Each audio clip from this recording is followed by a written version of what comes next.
Hey guys, it's us again because we had some technical issues. So this is actually the second time filming this. So enjoy our repeat spiel. Yeah, you can like it's your first time. Yeah. So this is the fourth episode of the Jn'L podcast, and the first episode of question time. So this should be interesting. Yeah, so basically what's going to happen is we've got a list of questions from you, the public, and we're going to go through them. I'll start with the first half, and then we'll talk about them, and then we'll do the second half. So, okay, so first question for the first time. Okay, it's a bit of a silly one this time. So, would you rather have hands for feet or feet for hands? So, yeah, I definitely went with two sets of hands. So hands on my feet. It's basically for me. This question is: would you rather be a monkey or a dog, right? And I think I'd rather be a monkey, right? You can, open some bananas with your feet. You can chill out and type with your feet. Whereas if you had two sets of feet, then no opposable thumb, no typing, no writing, work. Yeah, and I was thinking like feet because I feel like you can do a lot of stuff with feet, and like you don't like how like dogs have like paws and stuff. They're like all their feet, aren't they? They don't have hands. But I guess it is hard for them to do stuff. And if Tarzan can do it, if Tarzan can have four, wait, no, wait, Tarzan doesn't have four. No. His hands are basically like a speed because he crawls on all I fours. would you like fully imagine Tarzan just now with like Yeah, with four hands. No, guys, it's fine. Yeah. I would have four hands as well. four hands. That's the winner. Yeah, Okay, so next question. If you could live anywhere in the world, where would you live? you go. Okay, so for me, it's very boring. It's right here in the UK. Like, I know it's not popular anymore to love your country, but I do. And I think it's mostly for the boring stuff. Like, I'd rather raise my kids here. I think we obviously got healthcare, we've got free education. I think it just, if all we complain about not looking after our people, I think, it's as good as any place, if not the best place, to live and just be happy. Not holidays aside, weather aside. If it wasn't the UK, then like I have some controversial opinions about certain parts of America, but I guess it's the closest to the UK, so it'd probably be America. And then Louise? Aren't you gonna guess? Okay. You know me so well, Jeremy. So I would have said the UK as well, but seeing as we've lived in Ghana, then I'd probably say Ghana. Like, obviously, got the weather there, we've got family out there, home away from home kind of thing. So yeah, Ghana. Well, like when I'm old, but now it's probably gonna be here just because, like, I mean, our parents didn't move here for nothing. They moved here for a reason, right? We have to take every opportunity to build something here. They sacrificed and Exactly. um, So, yeah, for sure. I'll have a family here, but then potentially retire. Somewhere sunny. Mhm. Yeah, for sure. Okay, cool. Next one. So obviously, US elections last year. This is obviously very topical. A little while ago, and we spoke about this thing in the last episode, about Trump and Biden. And so somebody's asked, if you had to pick, who would you pick? And they've left it open to anybody, independents included. So, do you want to say your piece? Yeah. So controversial opinion, guys. Potential. Kanye West, just because he's Kanye West for starters, like one of the greatest musicians ever. He's just so sick, and like, I mean, he's what, something like, he was how many $1 million in debt and then became a billionaire. Yeah, so I think through Gap, maybe to an extent, some deals with people like Nike and stuff like that. He was in like, I forget the number now, but yeah, he was in a significant negative, and yeah, is now allegedly a billionaire from Forbes. Yeah, he knows how to run a business. Yeah, he's a cool guy. So maybe him. I don't like Biden. He's hella creepy. The Democrats in the last few months have just been, I don't know. I feel like they've been very tactical and manipulative about how they're gonna how they've wanted to get what they want. And Yeah. I'm down for it. And Trump is a massive dickhead, so yeah. Independent all the way. Yeah, so for me, I'm independent. Like, I think I end up having to defend or argue devil's advocate side of things when it comes to like Trump and that kind of side of things. But that's mostly just because I hate how this conversation normally goes. It's like, oh, social media or my friends told me to hate Trump because he's a racist. That's the only thing I'm going to do about it. So who's the other guy? Oh, Biden. Yeah, you have to have Biden.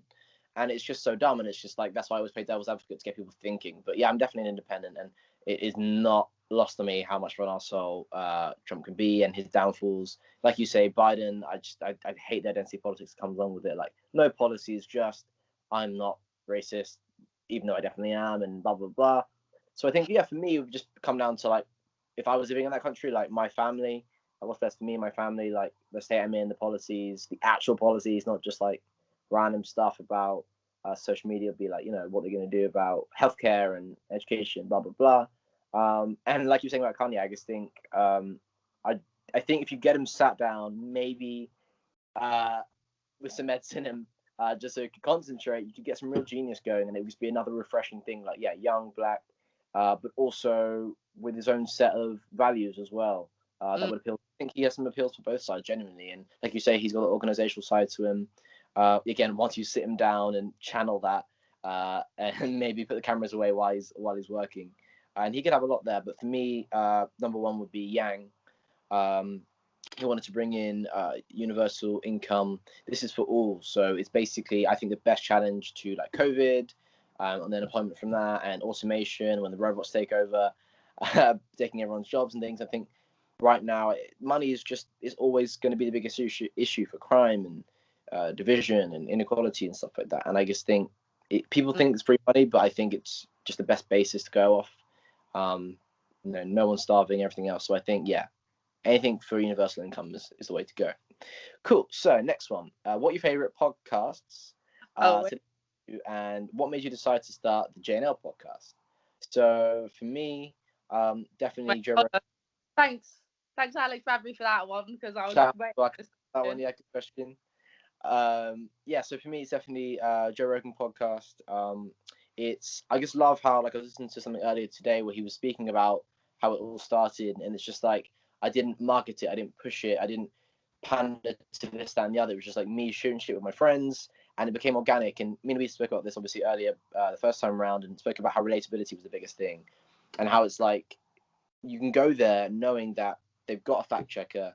It's no bullshit. There's no agenda. They can have Kanye West on one week, or they can have an author or a scientist on the other week, or they can just have one of his buddies just shooting shit, talking about what's going on, having a few laughs.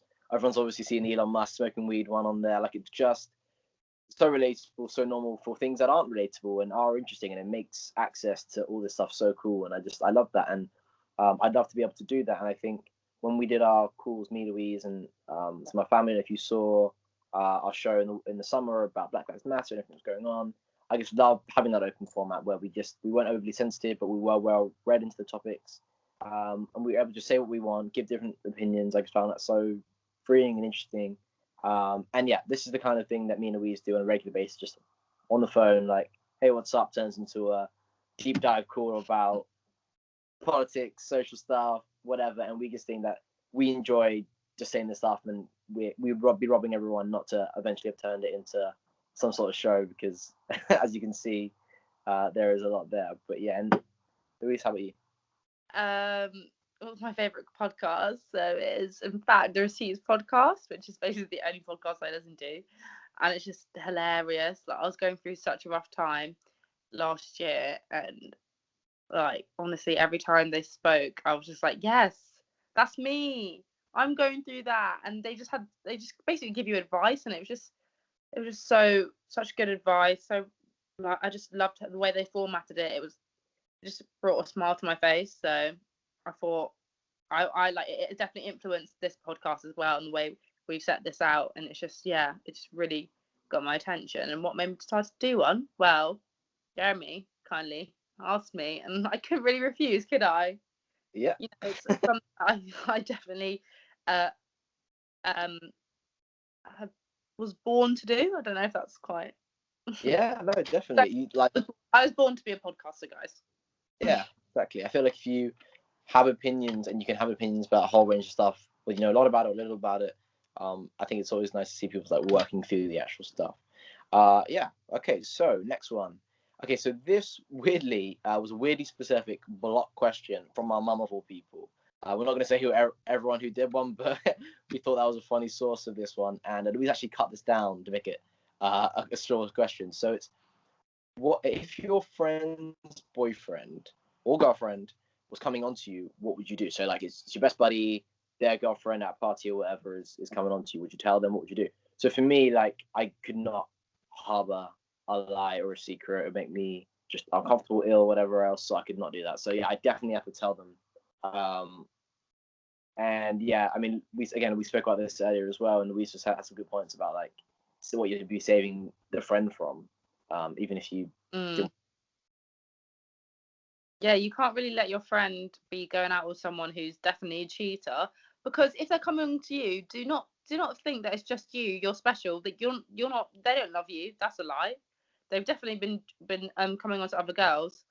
So I think, yeah, for your friend's sake, tell them. You know what's tricky, and I didn't think about this before. If your friend's boyfriend is also equally your friend, What? So they came on to you like they they're were pissed, they didn't mean it, blah blah blah, and you'd be really just like, friend's boyfriend, they're also your best friend, let's say. But that could even be more complicated. and then it also we said the complication of like if you're in love with them, like Yeah. I guess went for them first, but you wanted to be with them. What's the right move there? And you kind of saying like, oh, they have. You just tell them, and then we'll see where we lie. Like we can pick it up from there, but you have to like not be selfish in that situation. Yeah, if they were your best friend, like. Actually, why is your best friend coming on to you as well, though, to be fair? Because we're so good looking. I mean, I feel the answer pretty obvious. Well, you know, your best friend did the same thing to you, and now you're 4 years into the relationship, so.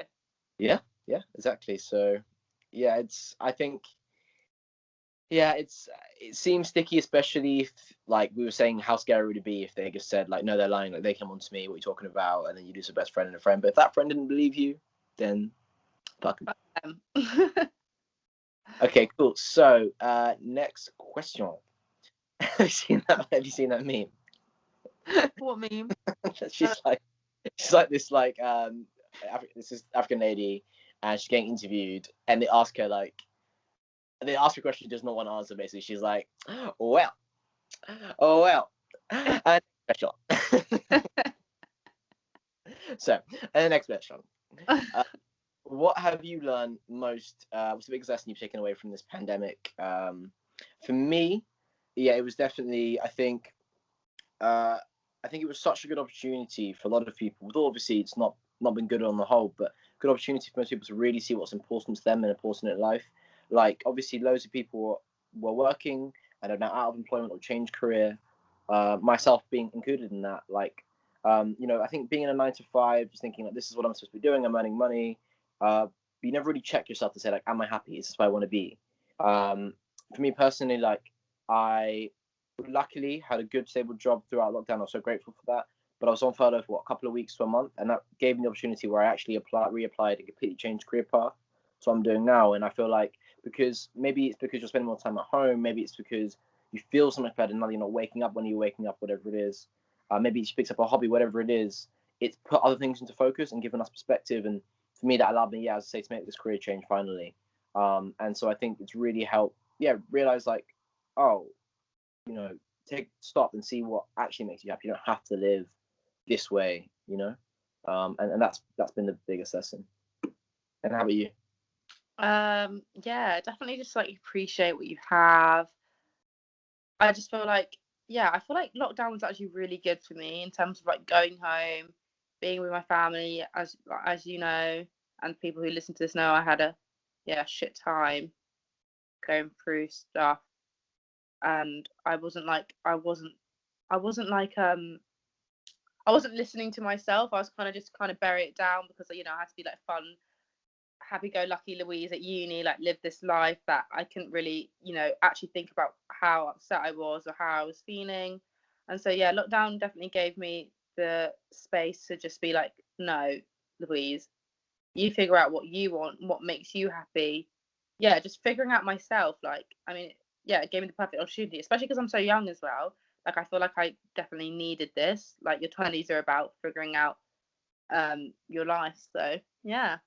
Yeah, no, definitely. I think, yeah, getting to know yourself, and that's all really good advice, I think. Cool. So, next one. So, yeah, this is a question which I took to be like in light of what's happening in the news recently with footballers and some of the abuse they've been getting, especially racial things. So it's, if someone was racist towards you, do you shame them on social media, or do you give a platform, or do you refuse to give them a platform, deplatform them to not spread it? And example of this was Marcus Rashford, quite a lot more popular now because of this kind of like involvement in politics, like with free school meals for children, his campaigning there. And essentially, he got some abuse recently, and he decided to take a different route than most. And he basically said, I want to highlight this abuse and obviously condemn it. However, I'm not going to share the specific anecdotal comments, whatever else, because I have people who follow me that are young kids as well, people that I want to necessarily like shelter from this, because I just don't want to give this the airtime, give this a space to breathe, because it's just, there's no place for it. And I respect that. Also, other people will give specific screenshots, whether it's to out the person or show that it is real. People do get this abuse. It's not something of the past. Now, which one is the best way to go? I feel like number one is your personal thing, because you know how vulnerable are you going to feel, how comfortable are you going to feel showing this, because it's not something easy to talk about for a lot of people. So have you got the energy and time to tackle this? You don't have to. I don't like this thing that came out a lot in recent times of like silence is violence, and you've got a duty to do X, Y, and Z. Like, first look after your own mental health. So that's where I start with that. For me though, yeah, I think that's the place it comes from, and there's two sides of it. But I don't believe in deplatforming. I think if you actually want change, which again, it's not your prerogative to have to force change. You don't have to fight every battle. But if you want that, then you've got to be able to challenge people on these things. Otherwise, you just foster the us and them mentality, and they just go away and they find like-minded people and they foster it. And it's the same thing that happened with in America, in so many instances where it's like we need to actually have these conversations to actually make any difference. But Louise made a really good point on it not being black and white. And yeah, go ahead and say your piece. Yeah, so yeah, I feel like it depends what they've said to you. Like, if it's something that you don't really care about, or like it doesn't really affect you in any way, shape, or form, then I feel like you don't really need to share it. Like, if it's just you've brushed it off, like it's more about you and how you take a certain comment. But I feel like if it's obviously like a clear racist comment, then fuck them. At them on the social media, get them expelled from uni. That sounds something like peak, but like maybe, yeah, because they just don't need to be in that space with anyone really if they're going to be spouting some bullshit racist comments. And yeah, shaming them, I feel, will just like, no one wants to be embarrassed like that. No one wants to be embarrassed like that. You best believe they're not going to be embarrassed themselves like that again. So for me, like what I took from when you said that to me the first time was it reminded me of the story which I said before, and I'll say again, which is essentially there's this footballer. He's big on social media. In fact, he's more of a celebrity and an influencer than he is a footballer at this point, because he's like a kind of a lower league, and he got his fame because he's this massive, great big massive footballer. And it's he's not the regular kind of build, and from that he's built this this kind of following. And in the wake of everything in terms of calling out racism and stuff like that, in 2020 especially, he, after a football match, was called like heckled by an opposition fan, as happens, and said something along the lines of, get off, get out, you water buffalo. He immediately took the connotations of that to be like, oh, you're an animal, you're an African animal, whatever. It's obviously racially imbued and stuff like that, and which could be understandable. However, what was released in the same night, which wasn't covered by like the mainstream media, especially with his complaints about how it wasn't followed up and stuff, was that how many other months prior to that on social media, he had posted a picture of himself and a teammate celebrating a goal alongside a picture of a water buffalo being attacked by a cheetah or something. And he said, like, I'm the water buffalo, or refer to himself in some way as that.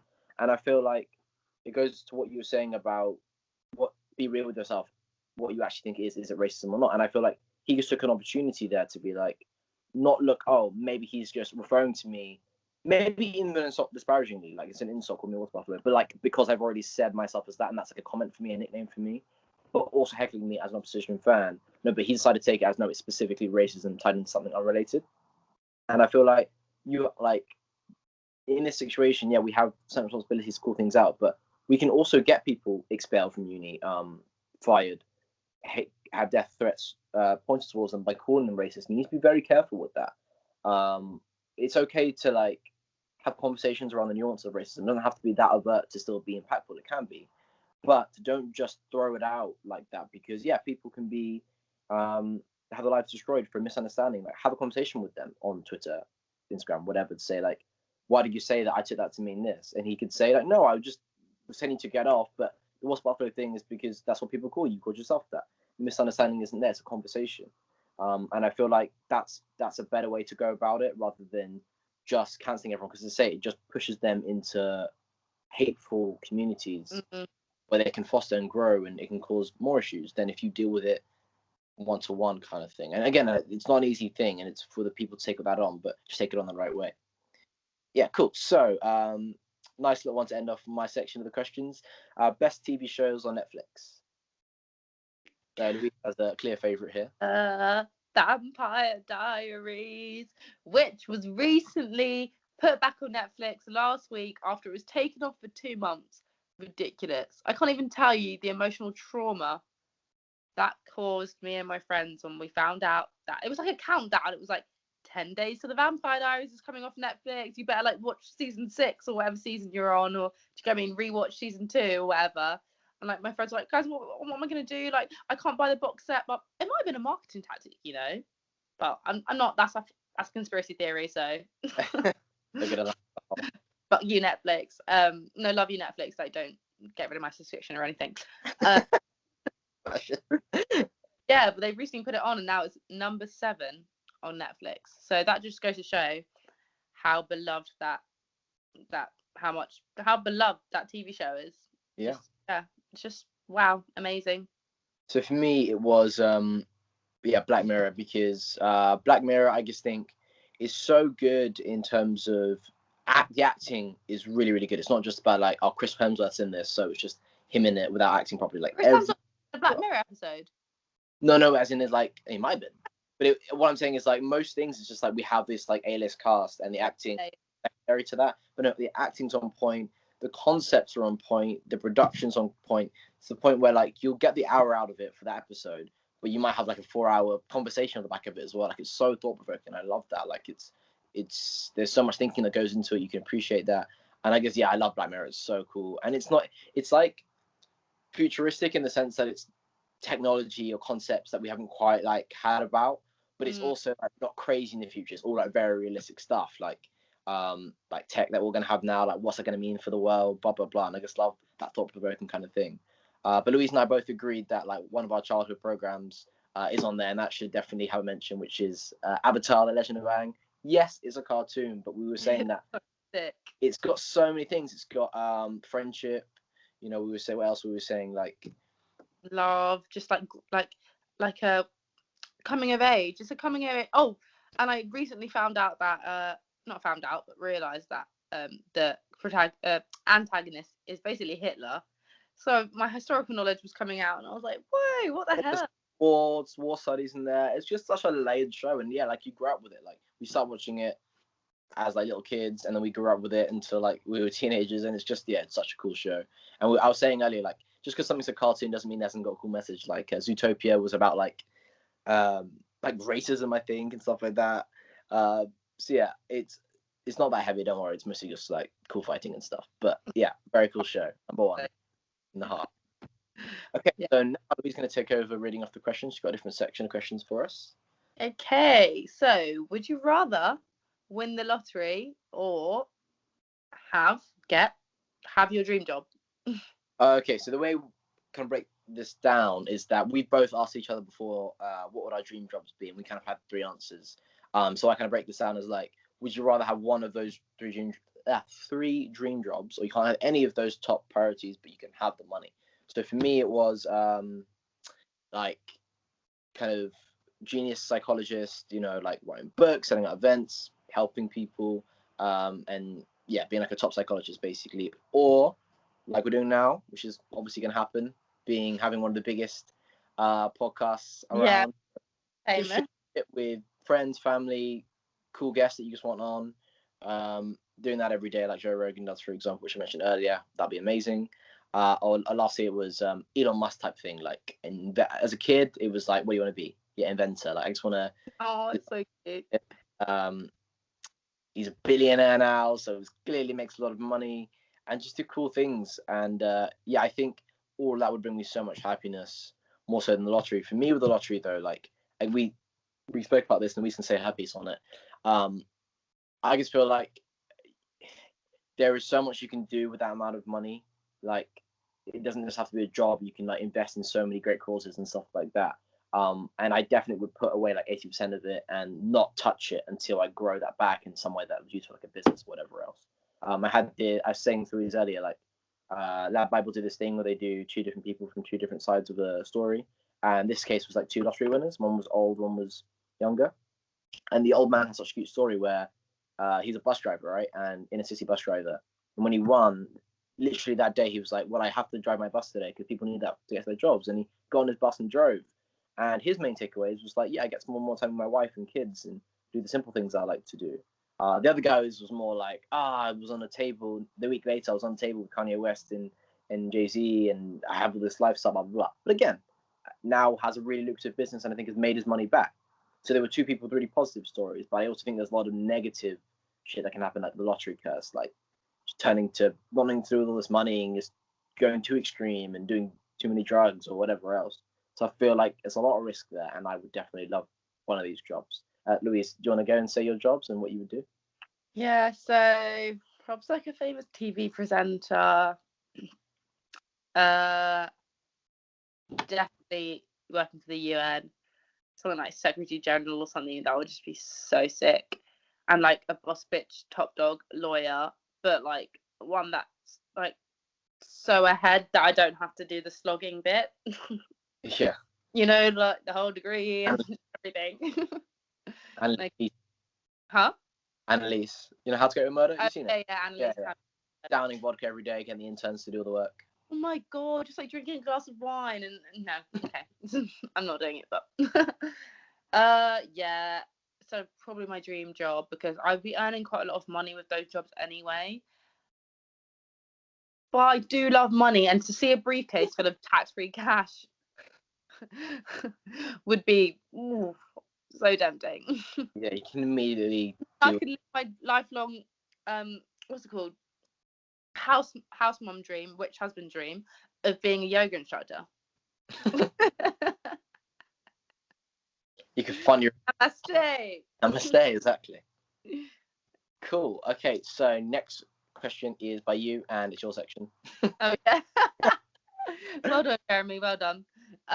Is Britain truly better off out of the EU? So yeah, I definitely said that you probably know a lot more like of the actual workings. All my piece on it was, I think a lot of it just became the wrong conversation. It became about like we're being racist now, we're like excluding people, and it's just about racism versus inclusion and blah blah blah. And the Britain's fucked, blah blah blah. And for me, I just think that we're the 10th biggest economy, I think something like that. It's actually a very complicated like issue in terms of economics and politics and blah blah blah blah blah. And so I think we're going to be okay no matter what solutions we come to over the years, and we're going to be fine. Like as I say, we like to say how shit they run the country is, but that's just because we've got high expectations. I think whatever we figure it out, we're going to be cool. We could have deals with, there's talks of deals with, the oceanic countries and other parts of the Commonwealth and stuff like that. So I think in terms of international relations, it's not necessarily going to be a negative. And ultimately, I just don't think, even if it doesn't definitively have a net positive, at least in the short term, we're going to be cool. But yeah, in terms of like the logistics, better. So.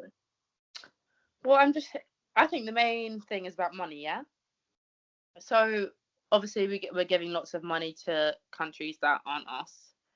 And so I think we can't really say whether the EU will be better off, because we've literally just left in January.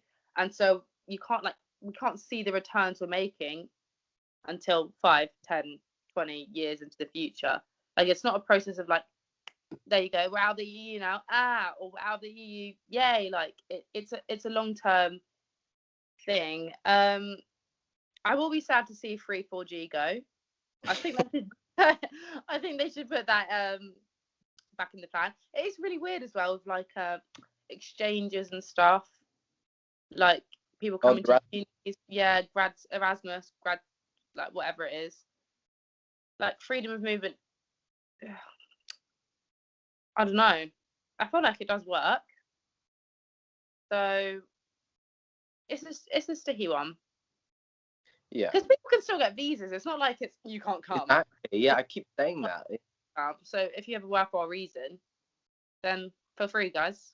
Yeah, exactly. Like, to the UK.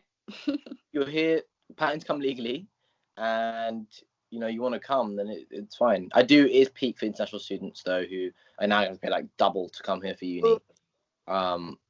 Yeah, but I mean, if we're saying if it's better Britain, that's a lot more money that's going to the universities. So, yeah. All right, next question. Oh, a nice heavy one. Thank you for asking this question. You really love to take my brain, don't you?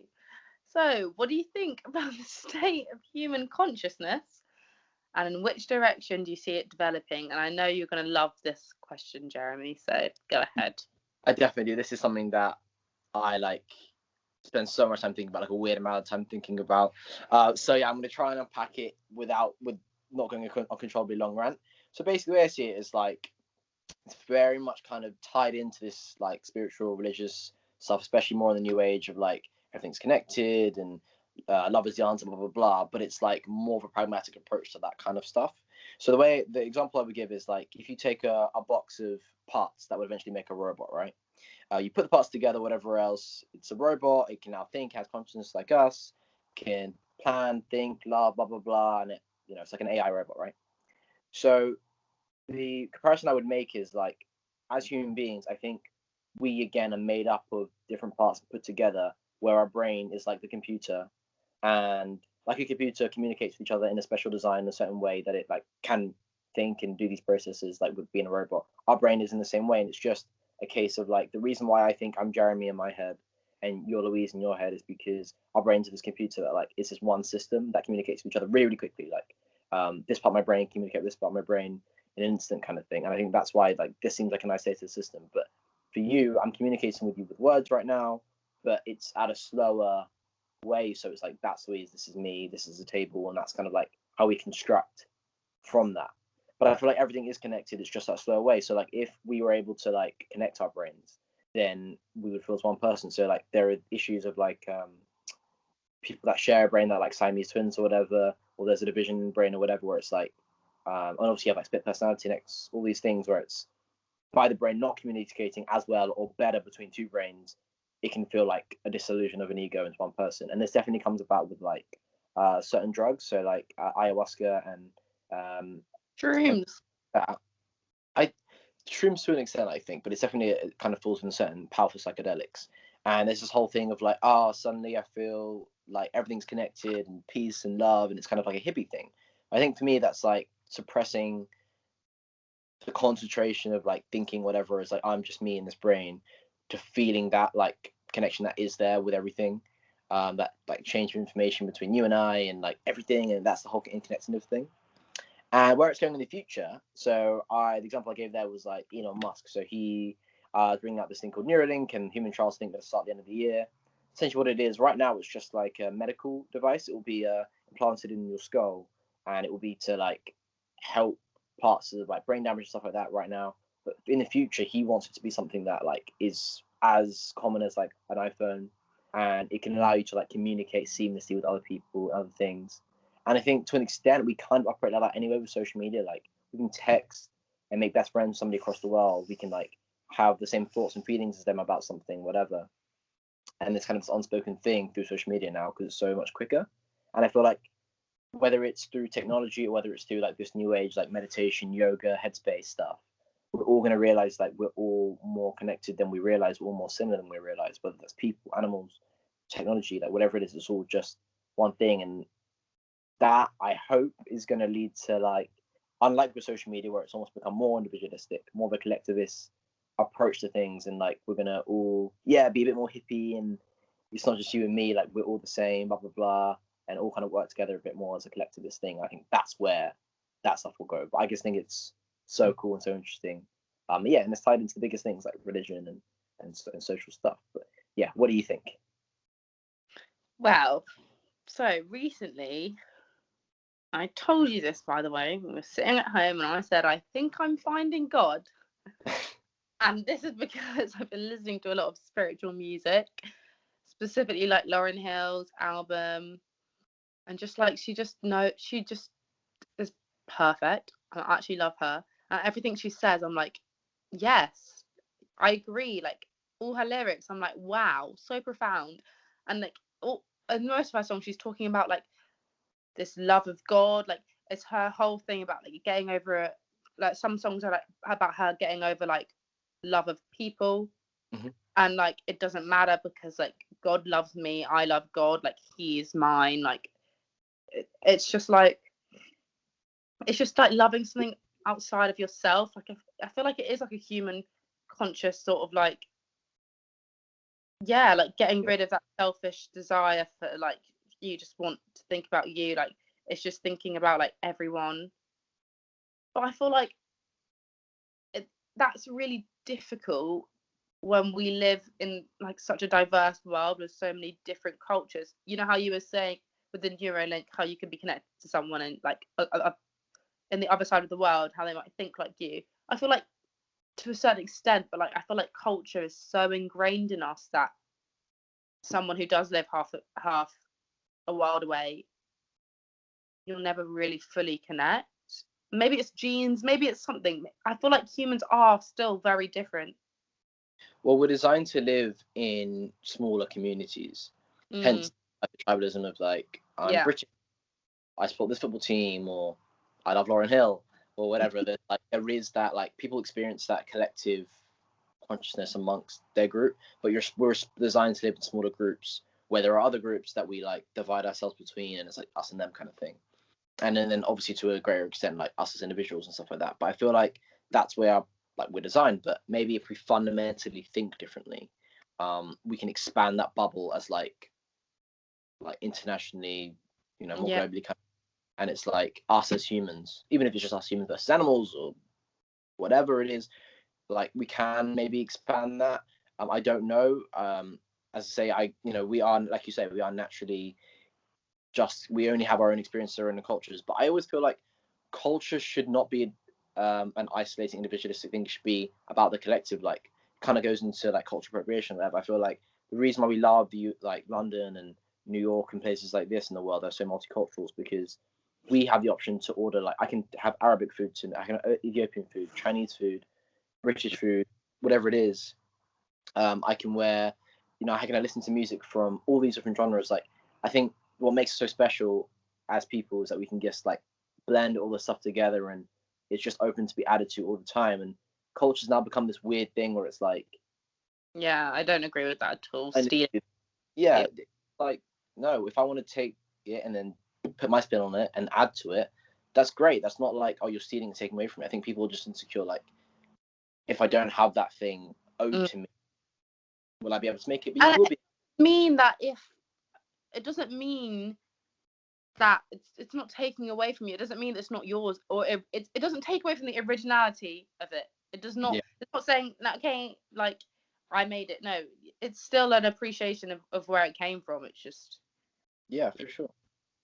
Yeah, and I think people who genuinely fall in love with another culture understand it more than people who claim it like that. I think, if you speak to most people from that culture, they would say, this is the way that we prefer to live life, and we would love anyone to live like this. I think people like, oh, technically because I'm from there or I'm whatever, and try and claim it, don't really understand what it's about. That's not always true. There are certain things that are, tied into this is for our community. And you should try and be respectful, especially if you're in that community, to that. But yeah, I just think we should become more of a collective culture globally, as far as we can. One love, guys. One love. One love. Black Eyed Peas song. What's that? Yeah. People killing, people Oh, dying. What's the chorus? Father, help us. yeah. Father, see God again. I'm sorry. See, it's all about Where is Jesus. the love? That's it. Yeah, where is it? I'll just let you see where you're gonna go with that bit of karaoke. I'm not a good singer. Don't come for me. All right. Next. Do men feel as much pressure as women in terms of social media's influence? I guess that's. You're a man. I'm a woman. So let's work together. That's how we identify. Oh, yeah, sorry. Fuck. In terms of social media's influence, I think if we're talking about like Instagram kind of social media, so like body images, pictures, how well we're doing in life, that kind of stuff. I think so okay, take that. So like I think if we're talking about, someone posts pictures on holiday or like this is my new car, new house, that's maybe more financial. And I think when it comes to the whole image of like men versus women, obviously men have this pressure of, oh, we need to be the breadwinners, we need to be doing well, like financially, we need to have a nice car, a nice home, like be able to look after if it's our girlfriend or a family or whatever. So I think in that sense, financially, like success wise, there's a different kind of pressure on men. I think with women, obviously you can say a piece on that. Maybe there's an assumption that that's more of a what I look like superficially. Am I sexy? Am I pretty? Am I this, that, and the other? But I don't think either are exclusive to the other. So like obviously women these days, we live in 2021. Women want to be successful academically, career wise, and there's a growing pressure there.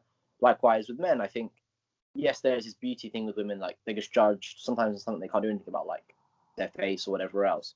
But men, obviously, there's this whole fitness thing now where it's like everybody's got to have like a six pack and be like massively hench and at the same time and also well groomed. And so I think traditionally like those are the biggest things. But I think as the whole gender thing becomes a bit more equal, both things affect both. But yeah, would you say there's a standout that I haven't touched on? No, I really agree with that. I was literally thinking in my head, fuck, there's nothing I can add to this. But but I think there is something I can add, which is like social media now, like with all the AI and stuff, is catered to you anyway, as you as the individual. So I feel like it has pressure on everyone, no matter what gender, age, weight, look like. Do you know what I mean? Like you're gonna keep seeing ads that like you aspire to be like or want. So you're that's basically pressuring yourself. Really good point. Social media with ads and stuff will always target your own apparent needs, and so that's evil. If you feel like if it can tell that you're looking for a certain type of thing, it will show you what you're comparing yourself to and give you the most difficult mirror. So I think that's really good point. Thanks, bro. Thank you. Gold star. Okay, fuck. This is heavy. I love heavy. Is there life after death? Another question that I thought way too much about in my life. So I think it kind of ties into my whole religion consciousness part earlier. So for me, like I used to have a massive issue with this. I mean, me and Louise would be like little kids. But like, why don't you think about death? It's really important to think about. And she obviously just wants to be a little kid and not think about it. Like that's me. And I got to a part where I think it was like first year summer. I just come off like such a good year of like feeling like, oh, I've got this new purpose and all these new friends and feeling really great, to just a lot of time with my thoughts in the summer. And I thought about this a lot. And luckily, I can come and say out of it that I've had a massive change. So I had a massive fear of death. And the way I got out of it really was thinking like, what was my fear of death down to? And it was down to the fact that I didn't want to be stuck in something forever. So like that scary thing of like, oh, it's blackness and nothing, life goes on without me, X, Y, and Z. But then I realized like it's the forever that's scary. So if you imagine like a heaven with pearly white gates, white clouds, somehow everybody that's ever existed there. The Good Place is a really good example of this. If you finish that, I won't spoil it, but it speaks about all this kind of stuff, and it's a good show for that. But you wouldn't want to live any human experience forever. Thinking like, it is about being human. Like the reason why a human experience is good, the way our brains are designed, the way we are designed, is to have life in this finite way. That's what makes a special day on the beach special. That's what makes getting married or having your first kid special. Is that it's all temporary, and life would just be meaningless if it was infinite. I guess that's more or like philosophy of like how I feel about it or what I think. But I also think ties to this consciousness stuff that, as I say, like the way I see it is that we're all made up of the same stuff. We're all communicating. We all just take up different forms, whether it's like me, Louise, everybody in the world, whatever. And then across time, obviously, that changes. Like when I die, my body will go into the ground and blah, blah, blah, blah. And I think all that stuff about everything being connected means that, yes, I will die in terms of like Jeremy will die, but I think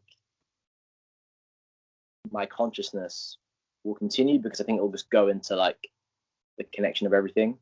It's only that it's getting concentrated down into this, like I see like people's like having antennas and like consciousness is everywhere kind of thing, and we're just concentrating in this one brain. But once that brain is destroyed, we die. The consciousness is still everywhere. You just become part of like the ether, if you want to say. I don't believe in like an old white man in the sky. Sorry to be retro about it, but yeah, that whole thing.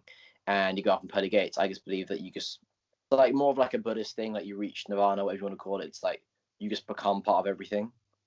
And I actually find that a lot more peaceful and a lot more reassuring than what I used to hold on to in this thing of like going to heaven and like having what I wanted on earth. Like, no, that's for the human life.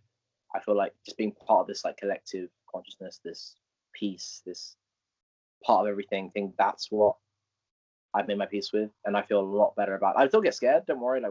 Like I'm not saying like it's not normal fear of death. Like if you told me I'm gonna die one day, that gets me scared still, but I definitely feel much better about it, and I hope that explanation helps anybody that is going through that, because I used to think like I'm never gonna get over this, like, but I definitely have thinking it through that way. And how about you? Yeah, I used to have a fear of death as well when I was younger. Like, what does it mean? Like, what's gonna happen?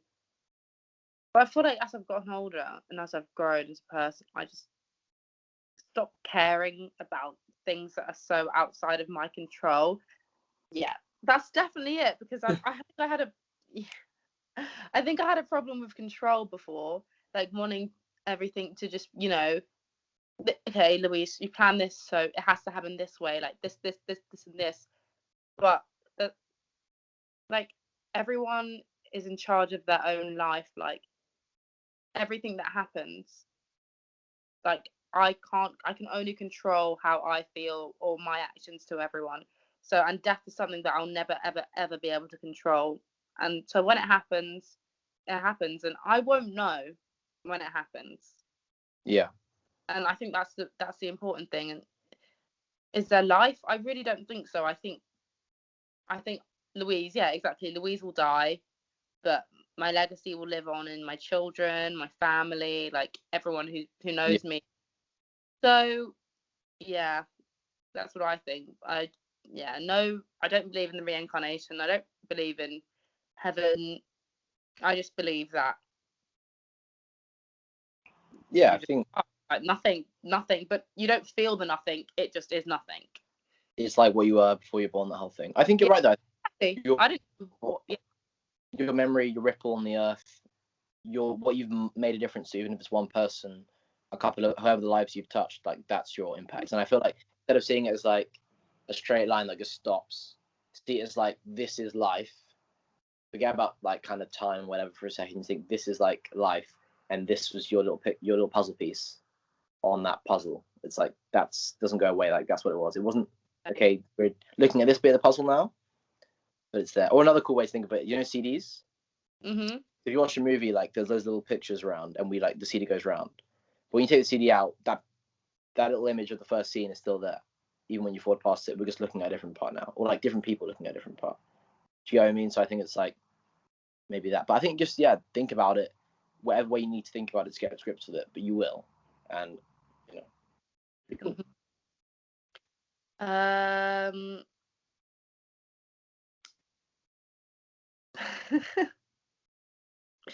Please give advice on how to deal with UTIs. That's specifically for me. I see that one. Yeah. I mean, do you know what I mean? If you've ever had one.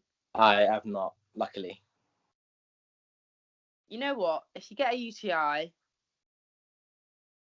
tell your doctor if you know you have a UTI. If you've never had one before, obviously go to the doctor, get a test, and they'll tell you. If you've had one before, you know your body best. Be like, look, these are my UTI symptoms. Don't fuck with me. Just give me the antibiotics and let's go. Get on with the program. I also recommend D-mannose tablets. That's D-mannose. And they're so sick, they'll like prevent you from getting UTIs in the future. So yeah, that's how I would deal with the UTI. Drink loads of water and pee before sex, guys. Ew, I know, but do it. Kidding, I don't know what sex is. It's not real. Never had it.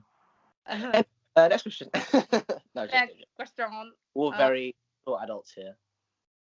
How would you want to spend your 20s / advice your brother would give being a bit older?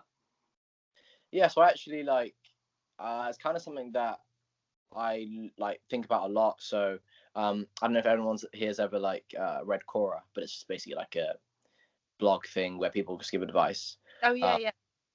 And like some reason I always get suggested stuff about this, like 20s and stuff like that. And what I'd say is common themes are so okay, there's this kind of concept that we're young now, we're free now, we need to live all this life before we get old and get boring and blah blah blah.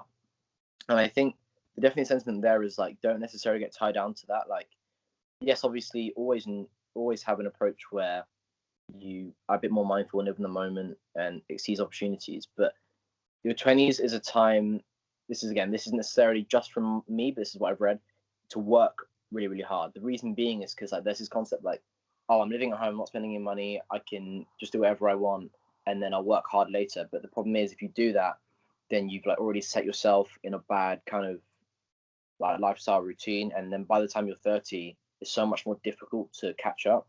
Whereas if you slog in your 20s when you're a bit healthier and more stable, when you haven't got the responsibilities of, let's say, like marriage and kids or houses or whatever else it might be, or you have the support from your family, or maybe perhaps if you're still at uni, you have that system there. You work hard now just so you know what you want, kind of like you were saying earlier, Louise, about knowing yourself. You try as many things as you can, even if that means you're working some things on the weekend, on the evenings. Even that's hobbies, it doesn't have to be just jobs. You read, you explore things, you try things out. Not to mean like, oh, I'm just gonna have fun. Do serious stuff as well. Like work hard to see like what is it that I enjoy doing, what is it that I am passionate about, what is it that I would do if I weren't getting paid for it, this, that, and the other. And that's where you can build, because it might be something that's just hard and annoying right now, but from that you'll find what your real passion is. You work to get there. You can't just hope it falls in your lap. And I was speaking to a life coach earlier today, who was part of this charity they're working. We had her on for a talk, and she was basically saying like, don't too many people think I want to be this when I grow up, or in a more mature sense, I'm doing these edibles to do this degree, to have this job. The best way round, obviously it's a luxury because this can be a bit longer and some people need money in for their circumstances. So don't get me wrong, but it's the thing like, what do I enjoy doing? Helping people. Cool. Do I want to be a doctor? No, I don't want to. I don't like science. I don't want to have those long hours. I don't want to have flexible hours. Yes, okay, I want to be a life coach. Or do I like what's it called? Physical. Do I like sort of like motivation? I might be. Do I like going to the gym every day? Yeah, I love the gym. If I was at the gym at 24/7, then be a personal trainer. Like figure out what you love and then see what naturally is the next step, rather than being like, I want to get here because my parents want me to, or because it's the best thing I can do with my degree or whatever. Let me just do the steps to get there. Because you might realize that at like 35, like shit, I actually hate my life. I'm not doing this again for another 20 years. And you might have to go back to uni or do that really scary transition then when you've got less support and less time to move. So definitely like follow what your passions are. Like be reasonable about it. Like don't just drop out of whatever you're doing now and like start making music in your like just start making music or whatever. Make the music, just also stick with the course or also stick with the job and make music in the evenings or make music on the weekends. If you would like to write in the evenings, write on the weekend, don't give it up, but also keep the 9 to 5. Do you know what I mean? So like it's not an extreme of I must just have a boring life because that's what you got to do, or I must take this risk. Like you can do both, and it's worth the hard work. I know that's a bit of a ramble, but I just think it is something that is just so many people just finish uni and they just drop off this little cliff of like purpose every day from school to uni, and they're like, what do I do with my life? First of all, it's calm. You don't need to know what you're doing. Like people were in this position for years. And second of all, yeah, because of that feeling, don't rush into something and just forget about it. Just take time, like we said, with what's happened with the pandemic, a lot of people to be like, what do I actually want to do? And then just start investing time after work, on weekends, whatever, into that thing. And then when it gradually becomes a thing that you can replace as your main hustle, do that. So that's a bit long rant.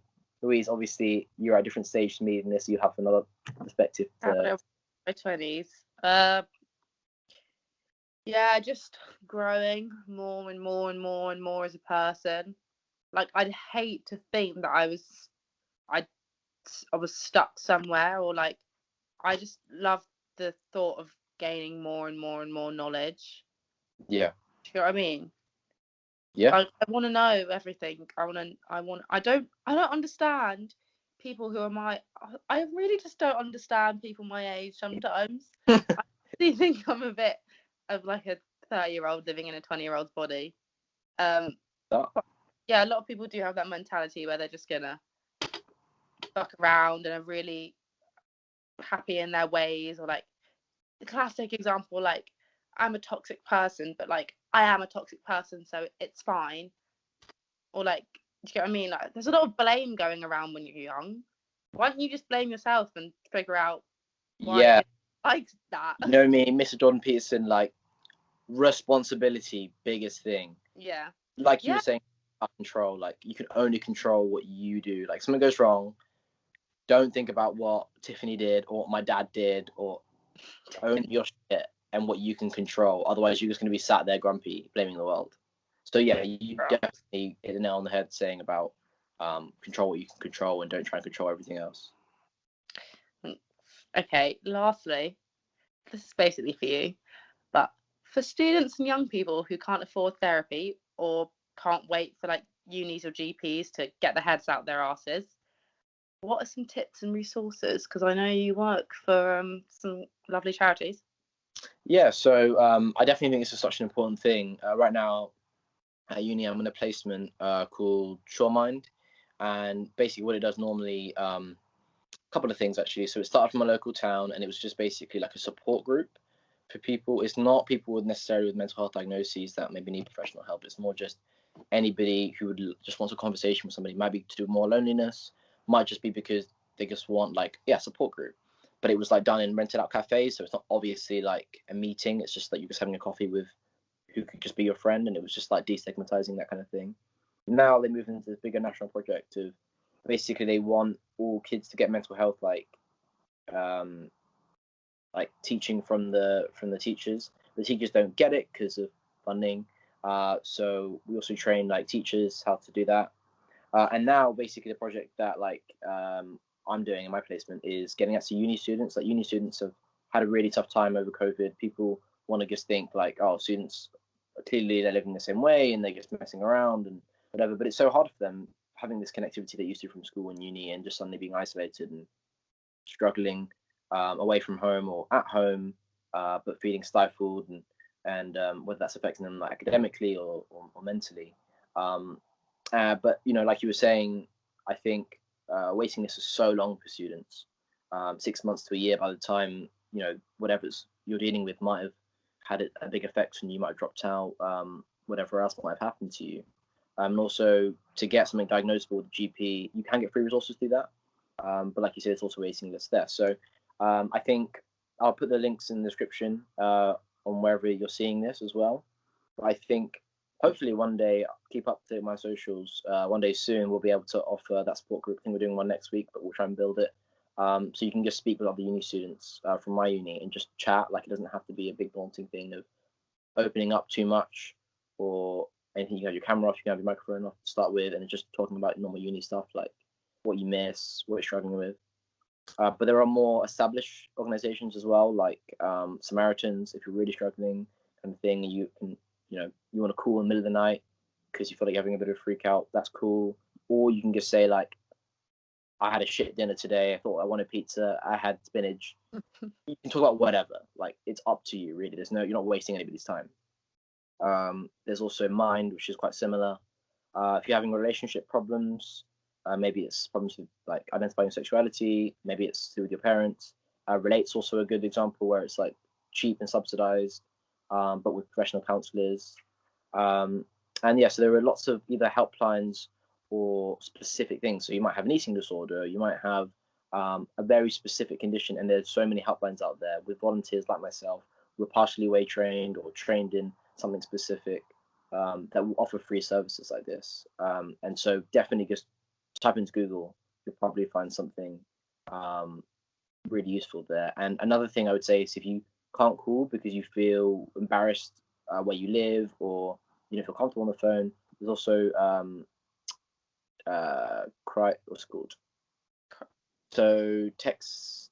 I'll put the link specifically, but it's like a crisis text line. I think the royal family like endorsed it and funded it for the last year or so.